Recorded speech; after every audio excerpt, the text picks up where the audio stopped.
Boa tarde, boa noite, bom dia, não sei a hora que você vai assistir esse estudo. Vamos iniciar, conforme falamos, o estudo do livro de Efésios. Que seja bênção na sua vida, que o Senhor te abençoe. E a gente vai orar então nesse início, ok? Obrigado, Senhor, por mais um dia, obrigado pelo teu cuidado, obrigado pela tua proteção. Pedimos agora que o Senhor venha iluminar, ó Pai, a nossa mente, o nosso coração, com as verdades da Tua Palavra, com aquilo que vamos estudar, que isso possa ficar fixo na nossa mente, no nosso coração, Pai. E principalmente isso possa gerar mudança na nossa vida. Estudo de uma carta do Teu apóstolo Paulo, tão importante para nós. Que o Senhor possa falar conosco, em nome de Jesus. Amém. Amém? Efésios. A primeira parte, né, vai estar aí, já vai estar no grupo. Você pode abrir aí e acompanhar. A gente vai fazer um estudo panorâmico, né? Nessa primeira parte é uma panorâmica de toda a carta, não é uma carta curta. Creio que vamos fazer em três aulas. A gente consegue definir aí essa epístola, essa carta de Efésios. Ok? Então eu vou acompanhar bastante aqui o que está na folhinha, o que você vai receber aí, porque já tem bastante conteúdo na nossa folhinha, ok?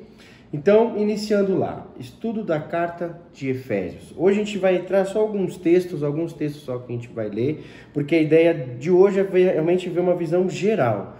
Autor, destinatários, tudo o que envolve essa carta de uma maneira bem geral.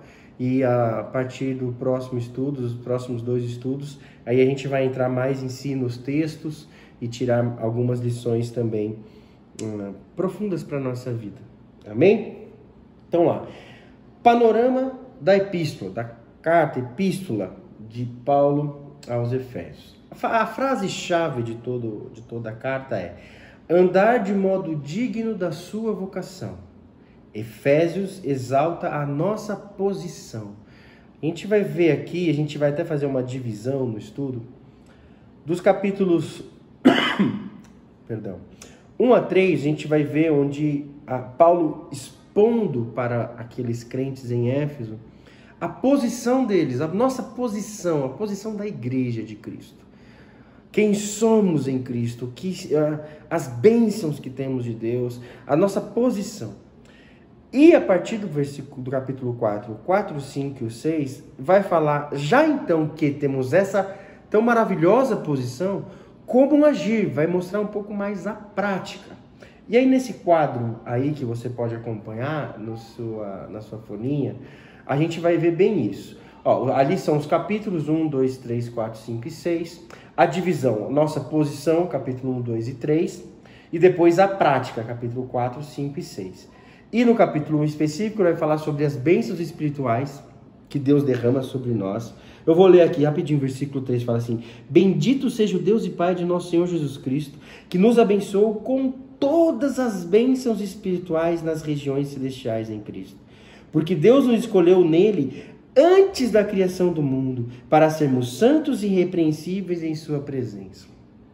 Então aqui só um gostinho, mostrando que nós fomos abençoados. Deus nos escolheu, nos predestinou antes da criação do mundo para sermos santos e irrepreensíveis. E Ele nos escolheu e nos abençoou com todas as bênçãos espirituais. Então é isso que vai tratar o capítulo 1.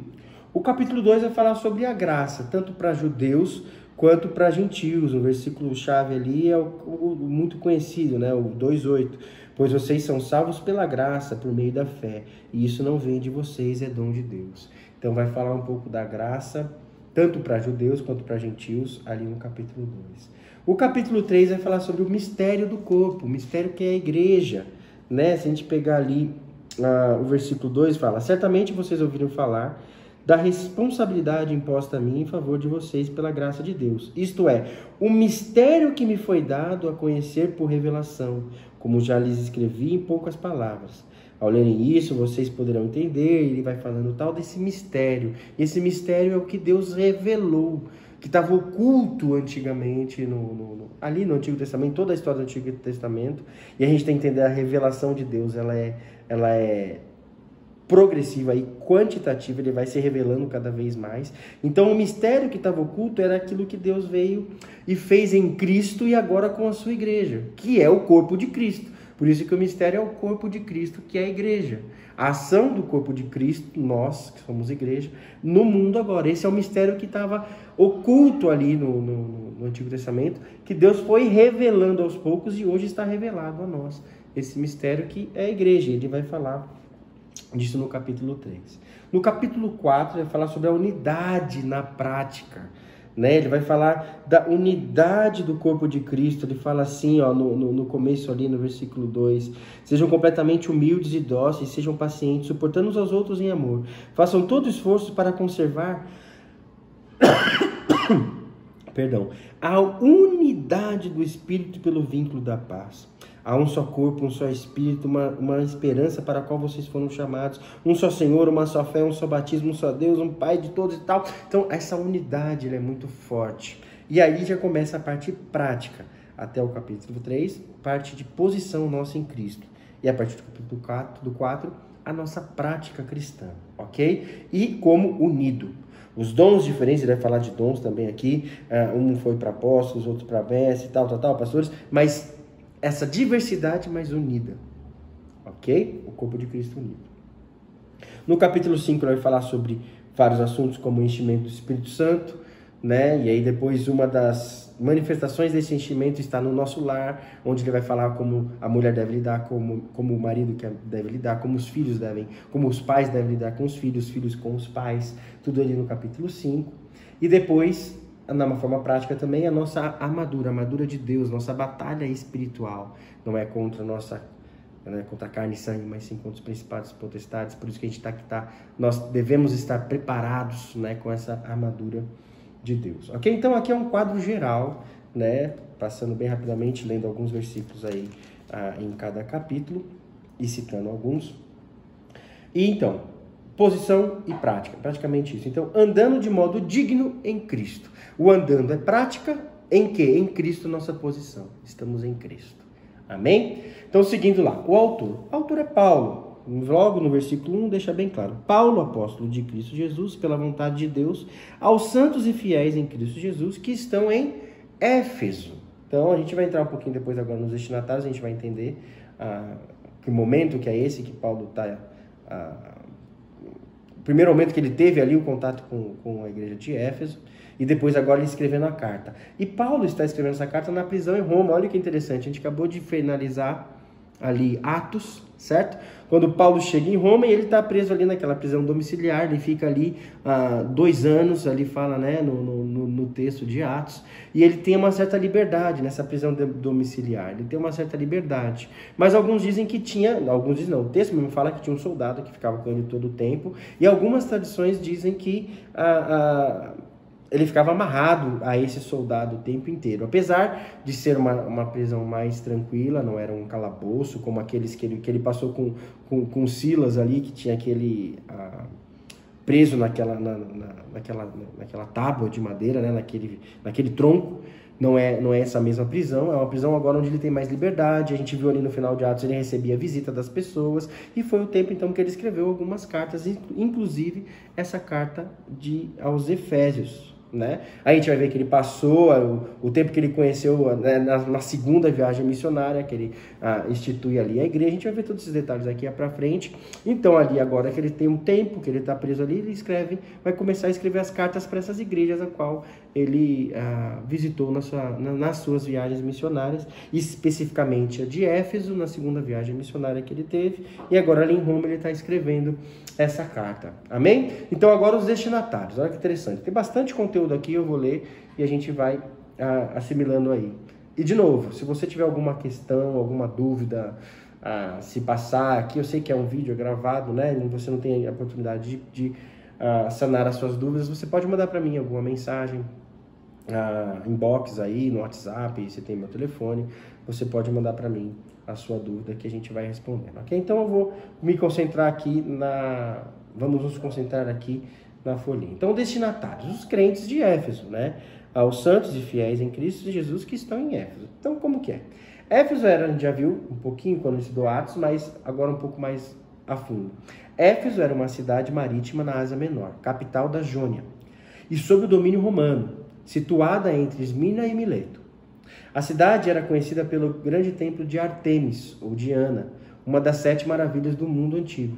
Era também um importante centro político, educacional e comercial no mesmo nível de Alexandria, no Egito, e Antioquia da Psídia, no sudeste da Ásia Menor. Ou seja, então era uma igreja, uma cidade muito importante.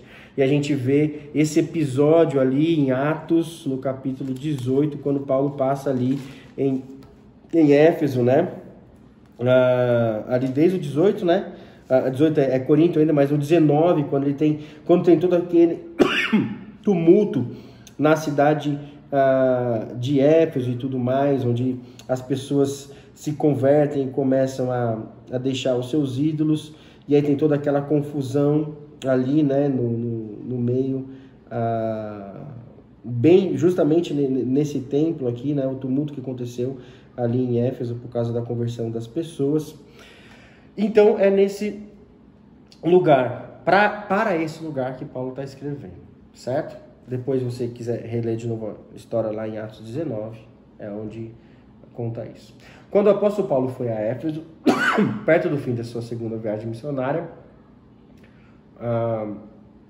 no primeiro século, a cidade tinha mais ou menos uns 300 mil habitantes. Vamos lá.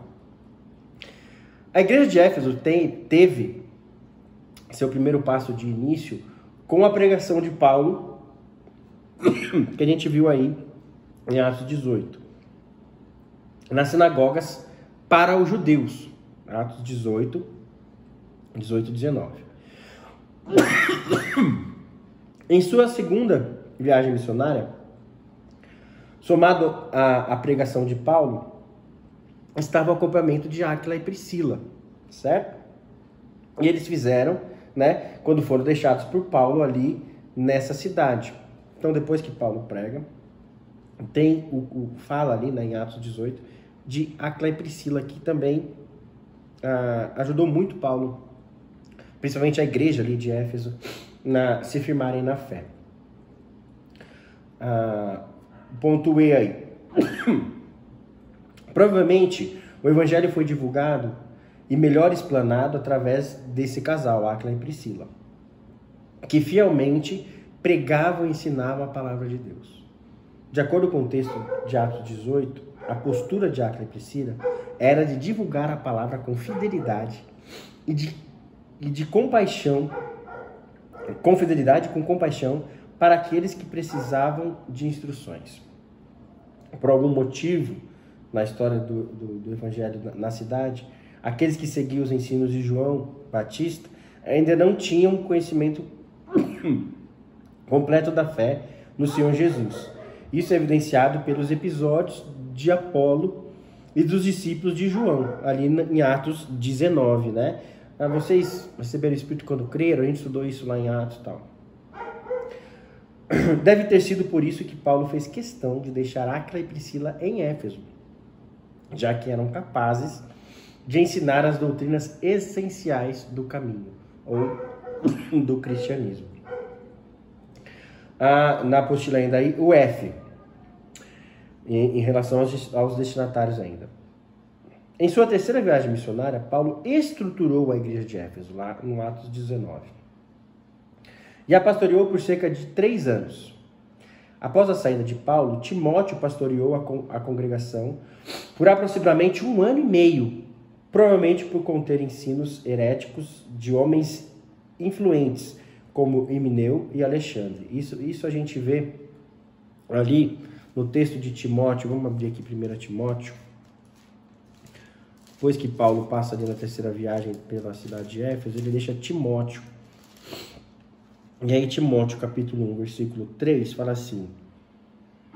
Paulo falando: partindo eu para Macedônia, roguei-lhe que permanecesse em Éfeso, para ordenar a certas pessoas que não mais ensinem doutrinas falsas, Aí lá no versículo 20 fala assim: entre eles estão Emineu e Alexandre, os quais entreguei a Satanás, para que aprendam a não blasfemar.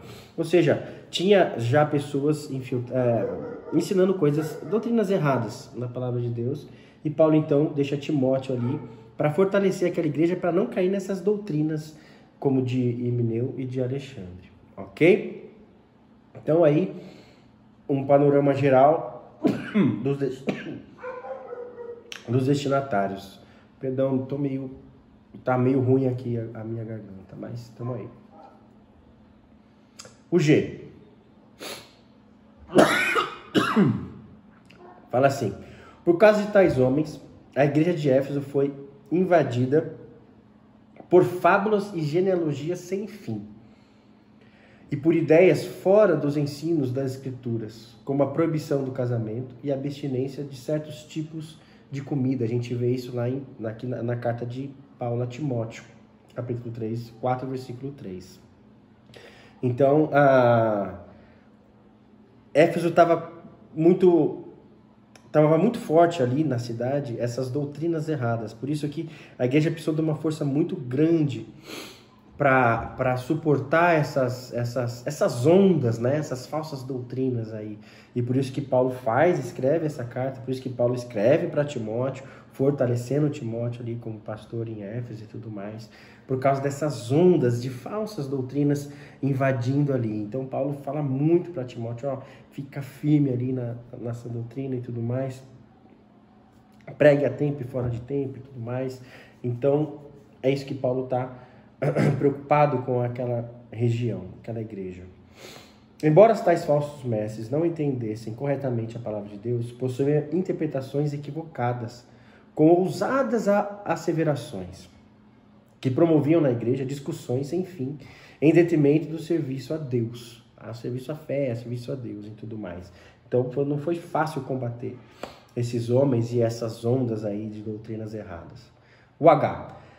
Cerca de 30 anos depois, isso aqui é interessante, Cristo dá uma carta a essa igreja através do apóstolo João, indicando que tiveram realmente bom êxito em combater as falsas doutrinas, mas perderam o primeiro amor ao Senhor. Isso está lá em Apocalipse 2, de 1 a 7, que é a carta para Éfeso, né, para a igreja de Éfeso. Eles então conseguiram combater, mas nesse combate acabaram perdendo o primeiro amor. É o que fala lá a carta para a igreja de Éfeso, que João escreve em Apocalipse. Ok? Então, esse é um panorama geral aí dos destinatários. A data, o ponto 4 aí, na data. Por volta de 60 e 61, que é o tempo ali onde Paulo está chegando em Roma, que é esse tempo aí onde ele está preso em Roma. O versículo-chave de toda a carta. Versículo 4, capítulo 4, versículo 1, fala assim: como prisioneiro no Senhor, rogo-lhes que vivam de maneira digna da vocação que vocês receberam. Por que é o versículo-chave? Porque é um versículo que a gente chama como dobradiça. Até aqui ele vem falando sobre a nossa posição em Cristo, no capítulo 3, até do 1 ao 3, e aqui no 4 tem a dobradiça. Então, já que vocês têm essa posição, ele fala: rogo-lhes que vivam agora de maneira digna dessa posição, dessa vocação que vocês receberam. Por isso que é a dobradiça. Agora ele vai começar a falar. Até agora eu falei sobre a sua posição. Então agora no capítulo 4 eu vou falar da sua ação. Como você vai agir. Vivam de maneira digna dessa vocação que vocês receberam. Então por isso que esse é o versículo-chave da carta aos Efésios. E tema: a igreja unida, tanto nas bênçãos como nos deveres da vida cristã. Deu para ver como a gente conseguiu resumir nesse tema, né? A igreja unida, vivendo os deveres da vida cristã e também as bênçãos dessa posição em Cristo. Ok? Então, entendendo, se a gente conseguir entender através desse estudo dessa carta quem nós somos em Cristo, vamos nos unir como igreja e assim agir como quem entende realmente quem é em Cristo, como quem entende realmente a nossa posição em Cristo. Por isso que esse É o tema. E o propósito, então, é encorajar os crentes a viverem em amor e unidade no corpo de Cristo, porque estão juntamente em Cristo. Esse é o propósito, nos encorajar a igreja a buscar essa unidade, a buscar entender quem nós somos e juntos vivemos realizando a nossa missão de pregar o Evangelho. Esse é o propósito. Contribuição para o cânon, para a palavra, né? Onde ela contribui para a palavra de Deus, para essa palavra inspirada de Deus que é o cânon. Primeiro, é um ótimo resumo da teologia paulina, o que Paulo acredita sobre salvação, o que Paulo acredita sobre nossa missão como igreja, o que Paulo acredita sobre os dons espirituais, sobre o enchimento do Espírito, várias posições, várias teologias aqui de Paulo são resumidas para nós. Segundo, ela mostra a alta posição do crente e exige que se siga a posição em termos bem práticos. Ele não apenas coloca quem nós somos, mas por sermos isso tão maravilhoso que Deus nos garantiu, nos posicionou, então o que fazer com isso, né? Ele desenvolve o tema da igreja como um corpo composto de judeus e gentios unidos pelo sangue de Cristo, certo? E revela a importância da oração na vida cristã. Vários momentos Paulo mostra Paulo orando, né? Capítulo 3, versículo 1. Por essa razão oro eu, Paulo, prisioneiro em Cristo Jesus e tudo mais. No 14 também, por essa razão ajoelho-me diante do Pai. Sempre Paulo orando aqui pela igreja. No 4:18 também ele vai orar. Eles estão obscurecidos no entendimento, separados da vida de Deus por causa da ignorância em que estão, devido ao endurecimento deles. Desculpa, é o 6:18. Orem no Espírito em todas as ocasiões e tudo mais, com toda oração e súplica, tendo isso em mente e tal. Então, o tema oração é bem forte também na carta, ok? Fatos interessantes. Primeiro fato, Efésios e Colossenses, a carta de Colossenses, tem 50% de versículos correspondentes. Muito legal, né? A comparação de uma carta com a outra. Isso é um fato interessante. A frase em Cristo, aqui é muito legal, ou frases semelhantes, ocorrem cerca de 35 vezes. Ou seja, numa carta curta, 35 vezes ele coloca em Cristo, ou coisa semelhante. Para quê? Mostrar que essa é a nossa posição. Se nós não estivermos em Cristo, se não fizermos, presta bem atenção, se a nossa missão como igreja, se tudo aquilo que a gente faz não está em Cristo, firmado em Cristo, e para Cristo, para a glória de Cristo, não tem sentido. Não tem sentido a gente realizar nada, ou fazer nada. Não tem sentido a gente ser bom marido, boa esposa, que vai falar aqui, bom filho, ou cumprir a nossa missão, ou até a nossa batalha espiritual. Se não for em Cristo, não adianta. Não adianta nada. Então, por isso que em Cristo é o grande foco aqui. A nossa posição é em Cristo. Alguns entendem que essa foi uma carta circular, pois alguns manuscritos não aparece a expressão em Éfeso, lá no capítulo versículo 1, né? Aos santos e fiéis em Cristo Jesus, que estão em Éfeso. Alguns manuscritos não aparecem essa expressão em Éfeso. E por Éfeso ser a cidade mais importante de toda a Ásia Menor ali, alguns acreditam que essa era uma carta circular, não era específica para os crentes de Éfeso. Ok? Seguindo aí então. É o mais impessoal dos escritos paulinos. Esse é um motivo também porque creem que é uma carta circular, não é tão direcionada especificamente para alguém, né? Ou uma igreja em si. E ela explica a natureza da nossa luta contra o inimigo. Lá, para capítulo 6, nossa luta não é contra a carne, contra o sangue, mas contra os principados e potestades e tudo mais. Então explica essa natureza da nossa luta espiritual, da nossa batalha espiritual, ok?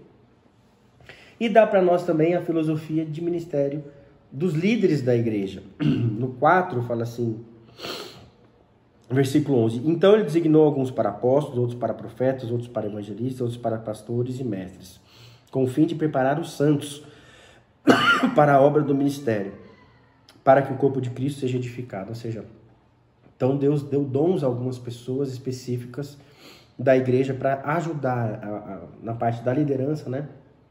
a liderar o corpo de Cristo. Então, é muito boa a filosofia de ministério aqui, ok?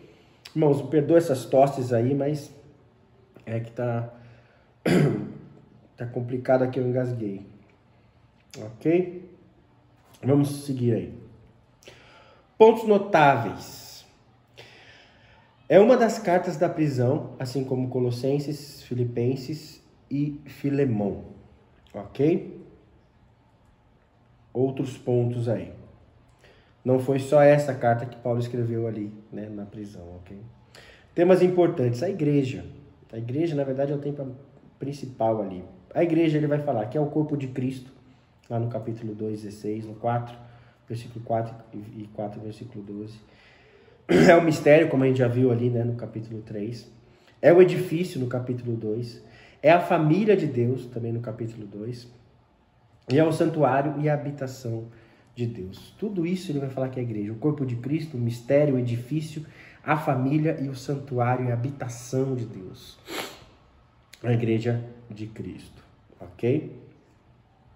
Ele vai falar bastante sobre os dons espirituais, como a gente viu aí no 4:11.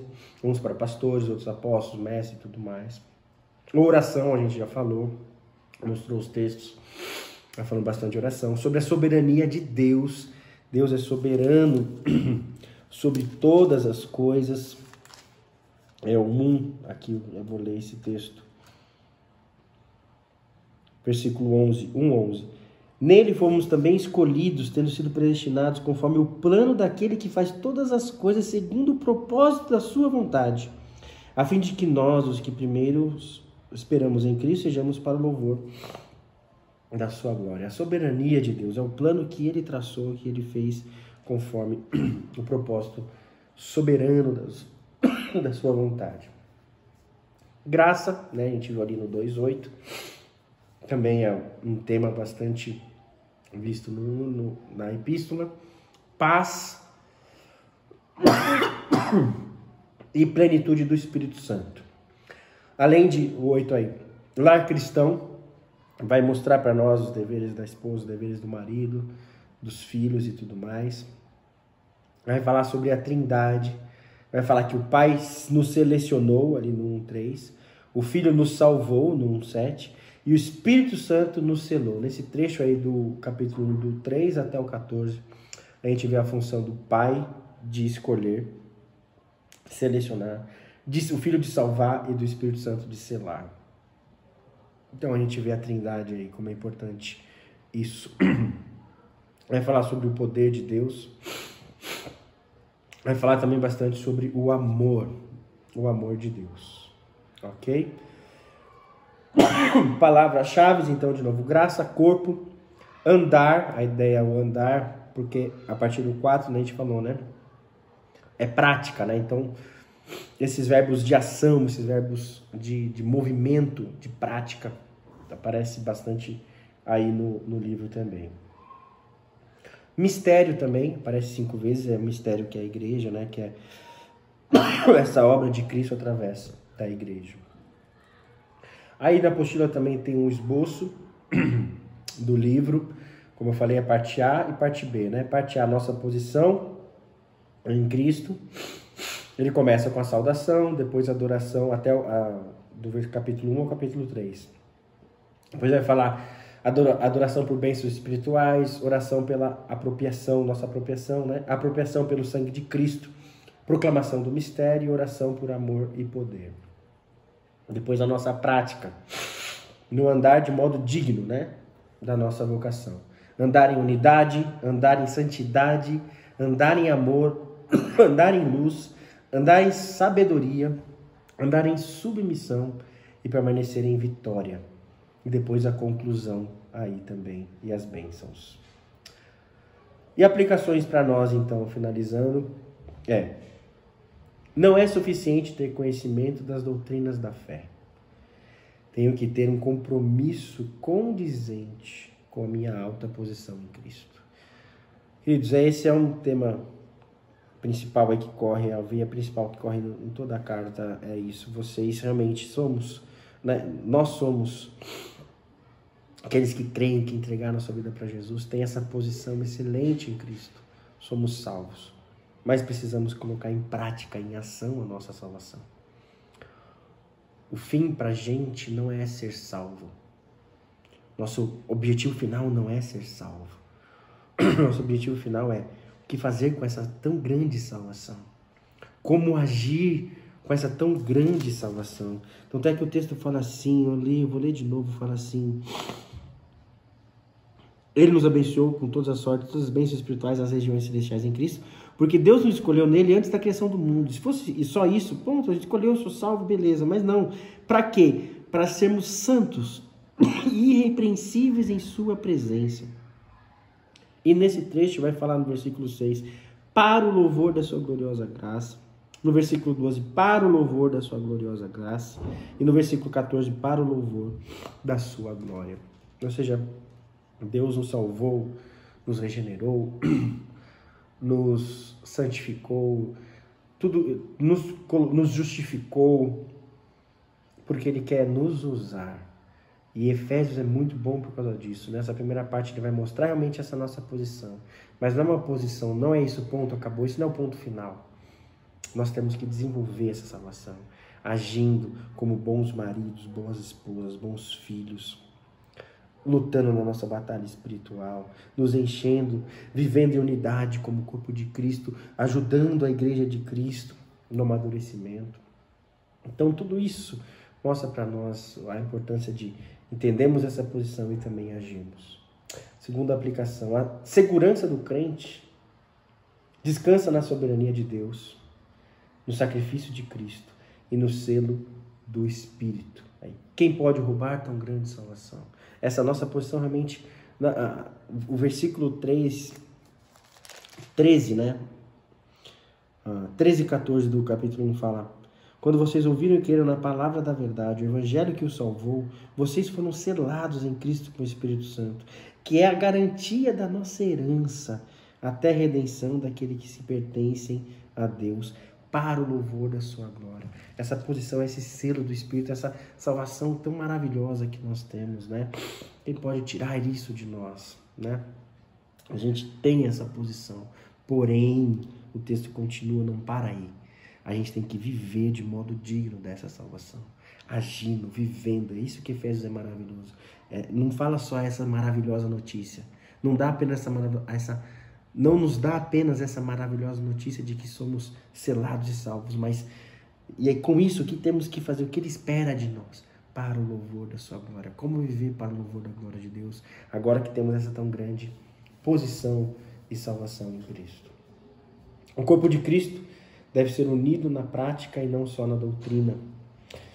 Os líderes da igreja devem suportar os membros e auxiliá-los na realização dos seus dons em prol do corpo de Cristo. É ali o capítulo 4, essa é a aplicação. E a melhor expressão, isso aqui é muito legal. Logo depois, no capítulo 5, que ele fala do enchimento do Espírito, no versículo 18, ele fala assim: não se deixe embriagar com vinho, mas que leva à libertinagem, mas deixe-se encher pelo Espírito, falando entre si com salmos, hinos, cânticos espirituais, cantando os louvores de coração ao Senhor, dando graça continuamente a Deus, Pai, todas as coisas, em nome do nosso Senhor Jesus Cristo. Depois que ele fala desse enchimento, ele vai dar, logo depois, as questões do lar.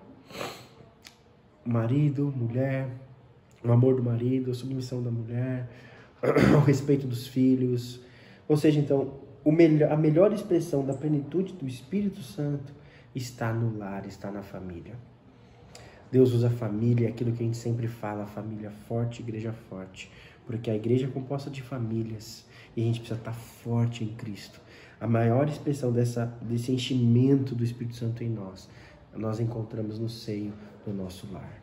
Por isso, aproveite esse tempo que você está com a sua família. Deixe o Espírito Santo falar com você. Deixe o Espírito Santo encher sua família.